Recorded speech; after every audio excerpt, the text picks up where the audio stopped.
ये कहानी है कुछ जासूसों की जिन्हें नॉर्थ कोरिया की फौज ने साउथ और नॉर्थ कोरिया को जोड़ने के लिए तैयार किया था। जैसे ही उनकी ट्रेनिंग पूरी हुई तो उन्हें साउथ कोरिया भेज दिया गया, जहां वो अपनी असलियत छिपाकर रहने लगे। इन्हीं में से एक जासूस था रयू हान। वो मार्शल आर्ट्स का इतना जबरदस्त खिलाड़ी था कि कोई उसके सामने 10 सेकंड भी नहीं टिक पाता था। लेकिन यहाँ साउथ कोरिया में उसे डोंगो नाम के एक बेवकूफ लड़के का भेष बनाकर रहना पड़ रहा था। अपनी असलियत छिपाने के लिए उसे रोज 3 बार लोगों के सामने गिरने का नाटक करना पड़ता, और इसी तरह शहर पर नजर रखते हुए उसे पूरे 2 साल हो चुके थे। फिलहाल वो जियान नाम की एक बूढ़ी औरत की दुकान में काम करता था। इसके अलावा स्यू नाम का एक आदमी भी उसका दोस्त था, जो पिछले 16 साल से वहाँ जासूस बनकर रह रहा था। फिर एक दिन नॉर्थ कोरिया से हायरैंग नाम का एक जासूस रूहान के ही शहर में रॉकस्टार का भेष बनाकर आया। उसे देखकर रूहान को काफी बुरा लगा।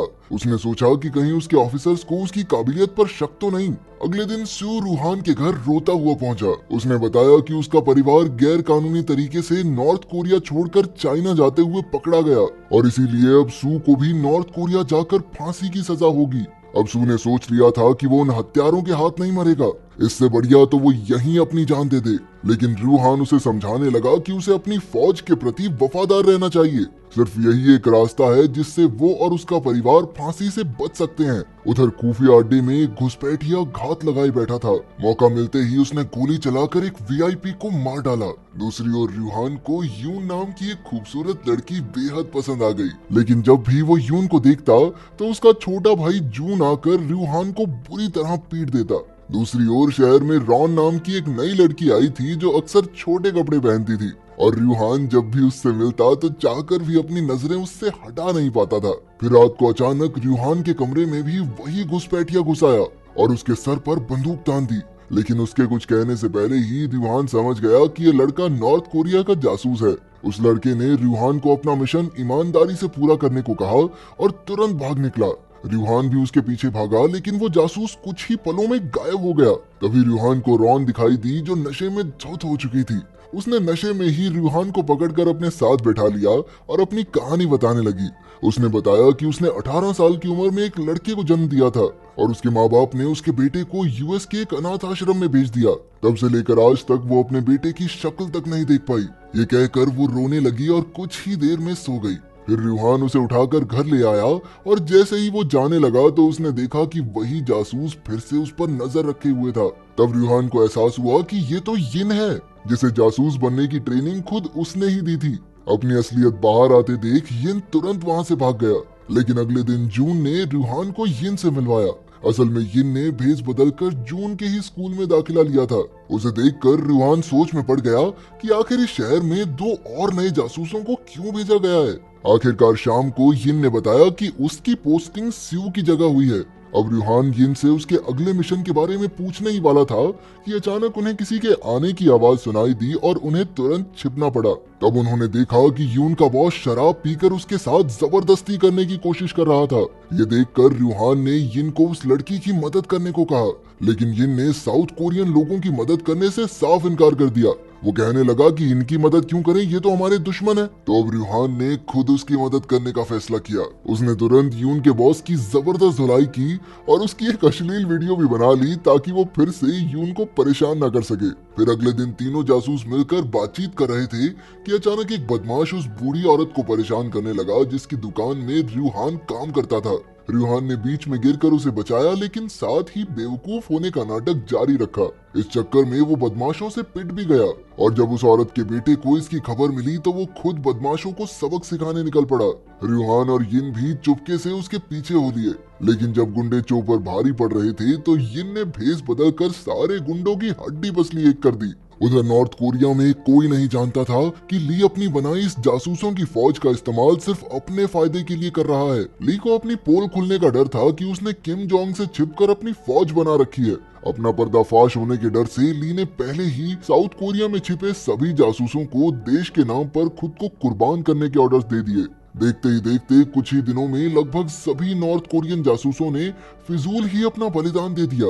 यिन भी ऐसा करने ही वाला था कि रूहान ने कहा कि उन्हें अपने परिवार की सुरक्षा का इंतजाम किए बिना ये कदम नहीं उठाना चाहिए। लेकिन यिन के लिए फौज के ऑर्डर से ऊपर और कुछ नहीं था। इसलिए उसने गुस्से में रूहान पर बंदूक तान दी। तभी हायरांग ने बीच में आकर कहा कि अगर वो मरने की बजाय चुपचाप गायब हो जाएं, तो किसी को क्या घंटा फर्क पड़ेगा। ये सुनकर यिन गुस्से से भर गया और उन दोनों की जान लेने को तैयार हो गया। आखिरकार रूहान ने यिन को गोली चलाने को कहा, लेकिन वो चाहकर भी खुद अपने हाथों से अपने कैप्टन को नहीं मार पाया और आखिरकार बहुत परेशान होकर वहां से भाग गया। उधर इतने जासूसों को मरता देख ऑफिसर रॉजर को काफी चिंता हुई, लेकिन उसके बॉस के लिए दोनों देशों के एक होने से बढ़कर और कुछ नहीं था, चाहे इसके लिए कितने भी मासूमों की जान चली जाए। उधर कुछ लोग लगातार यिन का पीछा कर रहे थे, इसलिए उसने मौका देखकर एक एक को ऊपर पहुंचा दिया। तभी अंधेरे से रॉजर निकल कर आया और उसने रूहान से कहा कि बचे हुए जासूसों की जान खतरे में है, इसीलिए उसे छुपकर साउथ कोरिया से बाहर चले जाना चाहिए। लेकिन रूहान ने साफ इनकार कर दिया। यह देखकर रॉजर ने उस पर बंदूक तान दी, लेकिन तभी यिन ने रॉजर पर वार कर दिया, जिससे रूहान को भाग निकलने का मौका मिल गया। फिर रिन और रूहान मिलकर उसके पीछे भागे, लेकिन रास्ते में रूहान को स्यू मिल गया। स्यू ने उसे बताया कि जब उसे वापस नॉर्थ कोरिया ले जाया जा रहा था तो वो चुपके से भाग आया। अब उसे रूहान की मदद की जरूरत थी। उधर रॉजर ने किसी तरह यिन को गिरफ्तार कर लिया और उसके शरीर से एक ट्रैकिंग डिवाइस निकाला, जिसके बारे में यिन भी नहीं जानता था। अब उसे एहसास हुआ कि सरकार शुरुआत से ही उन पर नजर रखे हुए थी। वहीं दूसरी ओर ली ने अपने आदमी ताइवान को बाकी बचे जासूसों को मारने के लिए साउथ कोरिया भेज दिया। इधर रूहान को जमीन पर यिन के खून के धब्बे दिखाई दिए तो उसे बहुत गुस्सा आया कि जिस फौज के लिए वो अपनी जान तक देने को तैयार हैं, वो ही उन्हें मारने पर तुली है। अब उसने विरोध करने का फैसला किया और अपने बाल कटवाकर अपना असली रूप सबके सामने ले आया। उसका बदला रूप देखकर शहर के सभी लोग हैरान थे, लेकिन वो औरत जिसकी दुकान में वो काम करता था उसे कोई हैरानी नहीं हुई। ऐसा लग रहा था मानो वो पहले से रूहान के नाटक के बारे में जानती थी। रूहान ने उसे बताया कि वो शहर छोड़कर जा रहा है, तो उस बूढ़ी औरत ने उसे आखिरी बार खाना खिलाया।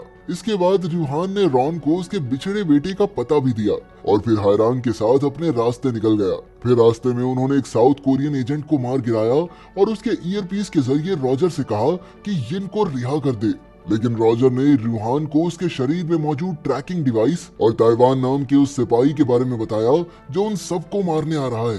अब वो समझ गए थे कि ताइवान जल्द ही उन तक पहुंच जाएगा, इसलिए वो प्लान बनाकर अपने ट्रैकिंग डिवाइसेस के जरिए ताइवान को एक सुनसान बिल्डिंग में ले आए। रूहान ने उससे पूछा कि क्या सरकार उसकी माँ की देखभाल कर रही है, लेकिन ताइवान की चुप्पी देखकर वो सब समझ गया। इसके बाद उन दोनों में भयंकर लड़ाई शुरू हो गई, लेकिन तभी हायरांग पीछे से गाड़ी में आकर रूहान को लेकर भाग निकला। ताइवान भी उनका पीछा करने लगा, लेकिन जब बीच में रॉजर ने पुलिस के साथ मिलकर उनका रास्ता रोका तो वो दुम दबाकर भाग निकला। आखिरकार रूहान और हायरांग एक खुफिया जगह पर पहुंचे जहां उन्होंने स्यू को छुपाया था, लेकिन वहां स्यू की असलियत जानकर उनके पैरों तले जमीन ही खिसक गई। दरअसल स्यू तो शुरुआत से ही नॉर्थ कोरिया की सरकार के साथ मिलकर जासूसों को खत्म करना चाहता था। इसके बाद स्यू ने अपने सभी गुंडों को उन दोनों को खत्म करने को कहा, लेकिन रूहान और हायरांग ने मिलकर कुछ ही पलों में सबको धूल चटा दी। खैर इस सब के बाद अब रूहान को अपनी माँ की चिंता होने लगी थी। इस पर सू ने हंसते हुए कहा कि सभी जासूसों के परिवार को उसी पल मार दिया गया था जब उनकी ट्रेनिंग शुरू हुई थी। ये सुनकर रूहान को बहुत गहरा सदमा लगा और उसने गुस्से में सू को चाकू मार दिया। अचानक ताइवान के आदमियों ने उन पर गोलीबारी शुरू कर दी और उन दोनों को वहां से भागना पड़ा। अब ताइवान और साउथ कोरिया की पुलिस भी यिन को लेकर उस बिल्डिंग तक पहुंच गई। तभी गुंडों ने उन पर भी गोलियां चला दी और इस मौके का फायदा उठाकर यिन ने खुद को आजाद कर लिया। साथ ही सभी गुंडों को अपनी काबिलियत से मार गिराया। इसके बाद उसने रॉजर और पुलिस से रूहान की जान बचाने को कहा। जब पुलिस उन्हें बचाने ऊपर चढ़ी तो ताइवान के आदमियों ने उनके रास्ते पर धमाके कर दिए। कुछ ही पलों में बिल्डिंग की छत पर रूहान और हायरांग का सामना ताइवान के मुस्टंडों से हुआ और उनमें भयंकर लड़ाई छिड़ गई। देखते ही देखते ताइवान के सभी आदमी खत्म हो गए और वो अकेला ही उनसे लड़ने लगा। अब ताइवान रूहान को खत्म करने ही वाला था कि यिन ने ऐन मौके पर पहुंचकर उसे गोली मार दी। ताइवान अपनी आखिरी सांसें गिन रहा था और अचानक उसने एक बॉम्ब निकाल लिया। अब हायरांग ने बिना कुछ सोचे अपनी जान की बाजी लगा दी और ताइवान को धक्का देकर बिल्डिंग से कूद गया। अचानक जोरदार धमाका हुआ और बॉम्ब हवा में फट गया। उधर पुलिस ने ऊपर आकर रूहान और यिन को सरेंडर करने को कहा ताकि वो उन्हें नॉर्थ कोरिया से बचा सके।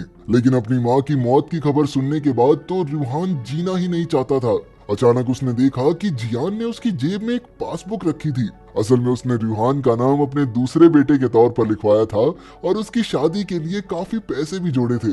ये देखकर रूहान की आंखों में आंसू भर गए। तभी रॉजर ने यिन को सरेंडर करने को कहा, लेकिन यिन अपने उसूलों से हटने को तैयार नहीं था। वो तो पुलिस पर ही गोली चलाने लगा, जिसके बदले में पुलिस ने भी उस पर ताबड़तोड़ गोलियां चला दी। ये देखकर रूहान यिन को बचाने के लिए दौड़ा, लेकिन उसे भी कई गोलियां लग गई। इसके बाद वो दोनों छत से नीचे गिर गए। अंत में अपनी आखिरी सांसें गिनते हुए रूहान ने अपने दोस्तों के साथ बिताए पलों को याद किया और एक अनजान देश में जिस औरत ने उसे एक बच्चे की तरह पाला, उसके बारे में सोचता हुआ एक मुस्कान के साथ मर गया। अगर वीडियो पसंद आई तो लाइक कर देना, चैनल को सब्सक्राइब कर देना। मिलते हैं अगली वीडियो में।